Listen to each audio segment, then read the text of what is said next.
Dear all, uh, today we are going to see the basics of DNA replication.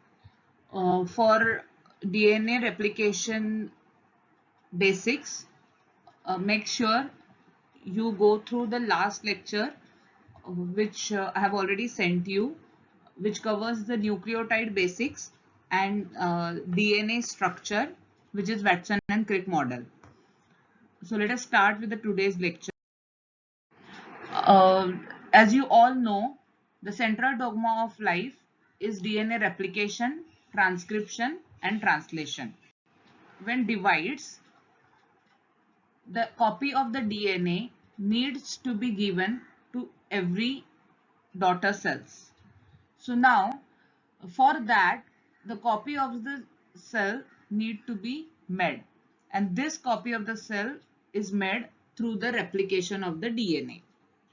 Now, once the DNA is replicated, that DNA carries the genetic code.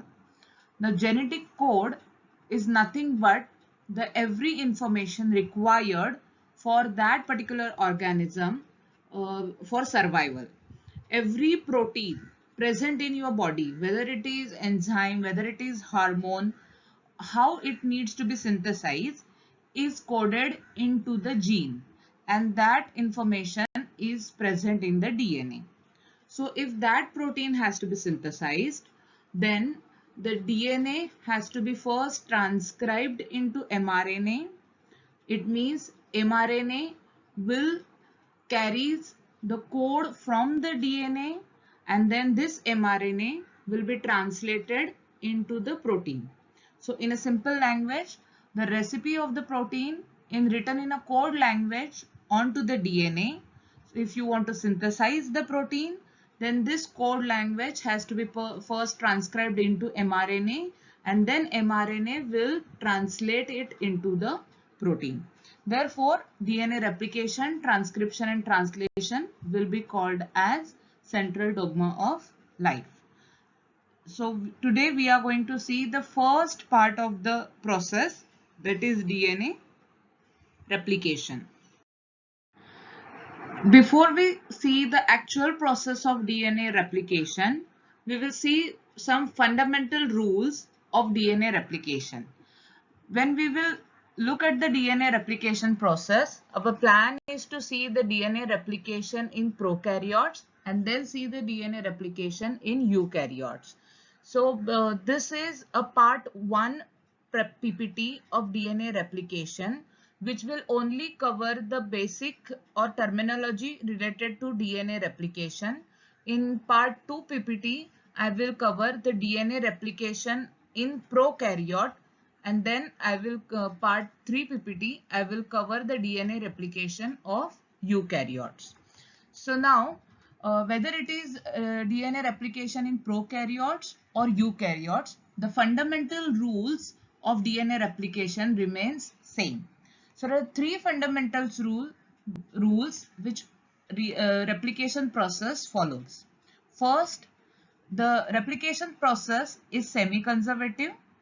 Second, it begins at origin and proceeds bidirectionally. And third, DNA synthesis occurs from 5' end to 3' end, and it is semi-discontinuous. Now let us look at all these 3 points individually one by one. Now first fundamental rule is the replication is semi-conservative.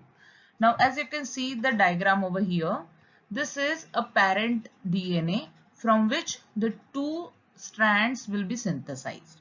The rule says the replication is semi-conservative. Now if you see the parent DNA over here, the each strand each strand of the parent DNA is going to act as a template strand for newly synthesized strand. It means the two newly synthesized strand of the DNA will carry one strand from the parent DNA. Therefore, the replication will be called as semi-conservative. Now, semi means partial. Conservative means preserving. So you can see here, if you observe a newly synthesized DNA, one of the strand is old strand that is coming from the parent DNA, and one of the strand is new strand. So you can see in the new DNA, one strand, that is partial DNA, is preserved from the parent DNA. Therefore, you can say replication process is semi-conservative. See the second rule, that is replication begins at origin and usually proceeds bidirectionally. Now for explaining this, I have taken a simple example of prokaryotic circular chromosome. Now if you see the prokaryotic circular chromosome over here, there are few obvious questions in our mind, that is, from where the replication will begin in this circular chromosome, where it is at particular point or whether it is going to begin at any random point. Secondly, if replication has to happen in this circular DNA, whether the entire DNA will be unwounded first and then the replication will happen, or unwinding and replication will happen simultaneously, or what exactly it is going to happen. So this is obvious question that will come in our. Now if you see the diagram over here, it's very clear that in the circular DNA, there is always a specific position which is called as origin or origin of replication, at which the replication begins.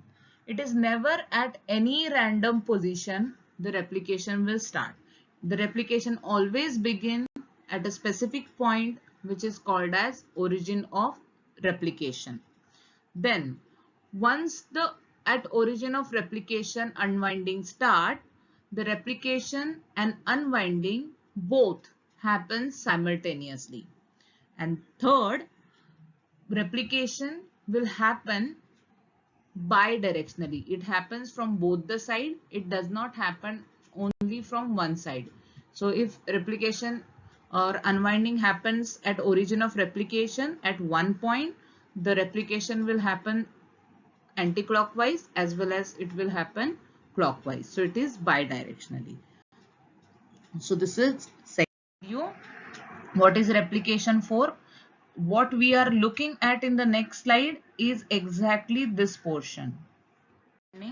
In the next slide, what we are looking right now is exactly this portion. So this portion is highlighted over here.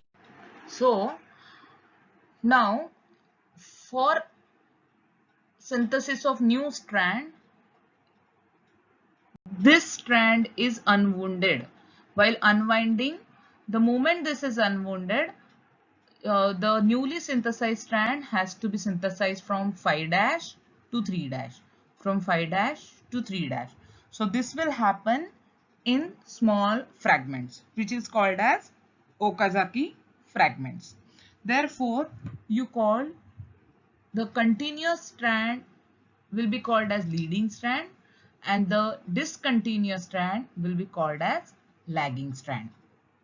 So now you understood both the things in this slide. That is, first is DNA synthesis is occurring from 5' to 3' in, because polymerase can add nucleotide only to 3' in. And second, DNA synthesis is semi-discontinuous, because out of the two strands, one strand is synthesized continuously and another strand is synthesized discontinuously. So it is semi-discontinuous. I hope this is clear. So with this, we have seen all the three fundamental rules of DNA replications. That is, DNA replication is semi-conservative. DNA replication happens from origin and bidirectionally. It always happens from 5' to 3' in, and it is semi-discontinuous. Now, let us move ahead. Now, next important part, as I said, primary fundamental important important enzymes of DNA replication is DNA polymerase. There are many more enzymes which are involved in replication process, but actual addition of a nucleotide to nucleotide is done by DNA polymerase. Therefore, mechanism of DNA polymerase is extremely important to understand. Now there are many DNA polymerase in eukaryotes as well as prokaryote. For example, in prokaryotes itself there are total 5 DNA polymerases available. But whatever DNA polymerase is present, all the DNA polymerases have same mechanism. Now let us understand the mechanism of DNA polymerase. The fundamental or basic reaction of DNA polymerase is group transfer. Now basically understand first thing what DNA polymerase is doing. What is the job of DNA polymerase? Preparing a polymer of nucleotide. That is, it needs to add nucleotide to nucleotide to nucleotide. So how it is going to add? If you have an OH group to the growing strand, this OH group is going to act as a nucleotide. And this OH group will be attacking to the incoming phosphate group of incoming nucleotide. So basically this is your template strand and this is your growing strand. On a growing strand you must have a OH group which is present at the 3' end. Because that's why I say the synthesis happens from 5' to 3'. So 3' end OH group is free, which will be acting as a nucleophile. It will attack on a alpha phosphate group of incoming nucleotide. Why I'm calling it as an alpha? Because out of 3 phosphate group, this is attached to the ribose. So this is alpha, this is beta, this is gamma. So just to repeat, on a growing strand, 3' OH group is free. This OH group is acting as a nucleophile. It will attack on an alpha phosphate group and releasing the pyrophosphate.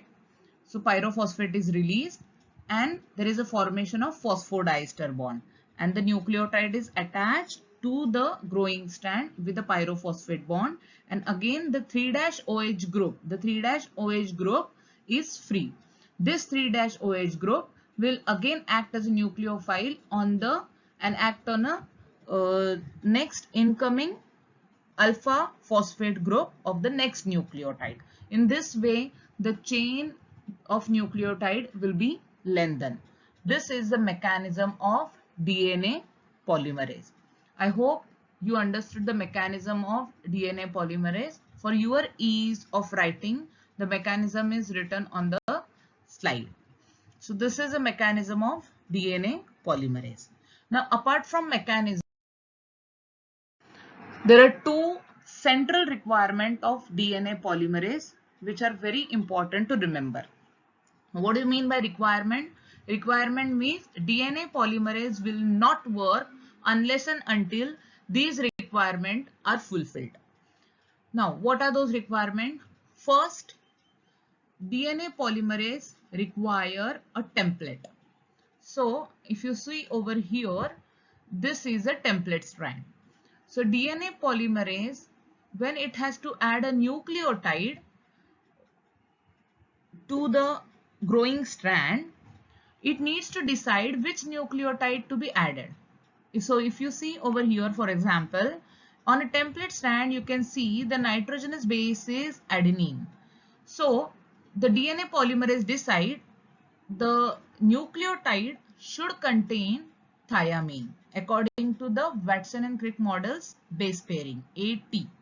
So this base pairing is only possible if template strand says there is a presence of A, then only DNA polymerase decides there should be addition of nucleotide containing T. Similarly, if next nucleotide on a template strand is G, then only a DNA polymerase can decide the next incoming nucleotide should contain a cytosine, that is C. Now, without a template strand, the DNA polymerase is helpless. It cannot decide which nucleotide to be added to the growing strand. and therefore DNA polymerase require a template to work. Now, second and utmost important requirement, though there is a template, even if there is a template present, the DNA polymerase cannot work if there is a no primer available. Now, what do you mean by primer? Basically, primer is nothing but oligonucleotide of RNA. So, what do you mean by this? Primer means, uh, in simple words, DNA polymerase required a part of a new strand. If you see in this diagram, a part of a new strand must already be in place. So DNA polymerase can only extend the strand which is already there in place. So in this diagram, the blue strand is a template. So it is fine. The first requirement of polymerase is satisfied. The template is in place. But still, the DNA polymerase cannot start synthesizing DNA unless and until this green patch which is over here is in place. Now, what is this green patch? It is a small RNA oligonucleotide. Oligonucleotide means small piece of a RNA which contains 5 to 50 nucleotide. Now this is required because your DNA polymerase require this 3-OH end to which it can attach and add a nucleotide. If this 3-OH group is not present, then it cannot add a nucleotide. So DNA polymerase required some part of the new strand should already there be in place, and this is only be possible by the enzyme primase. The primase enzyme put the primer in place, and then only the DNA polymerase extend this in the form of DNA. Only remember the difference. This green portion is not a deoxyribose sugar, it is RNA. It is ribose sugar. Rest of the red part will be synthesized by DNA, therefore it is deoxyribose sugar. So this is a basic requirement for DNA polymerase. So first it required template, second it required a primer. So I hope everybody is clear about mechanism of DNA polymerase. Second, you are also clear about primer and template requirement of DNA polymerase. Now lastly, as I mentioned, the replication of DNA in prokaryote will be seen first because every time if you see, whenever the complex processes like replication, transcription, translation are studied, they are always studied in the prokaryotic system first, and then they are studied in eukaryotic system, because prokaryotic systems are comparatively simpler to the eukaryotic system. So we will also like to see replication of a DNA in prokaryote first. So in DNA polymerase, there are basically 5 DNA polymerase in prokaryotes. That is DNA polymerase 1, 2, 3, 4 and 5. Out of these, DNA polymerase 3 is principal replication enzyme in replication of DNA in prokaryote. Rest of the DNA polymerase, that is 1, 2, 4 and 5, have some of the other function either in a proofreading or DNA repair. Will not go into the details of other DNA polymerase, but DNA polymerase 3 is important, most important enzyme which is involved in the replication. Now, next part will be the stages of actual DNA replication in prokaryote that I will cover in part 2 of this presentation. So please make sure that you cover all the terminologies. You be sure that you will be very perfect. You will study this presentation very perfect before you go to the part 2 of the presentation. Thank you very much.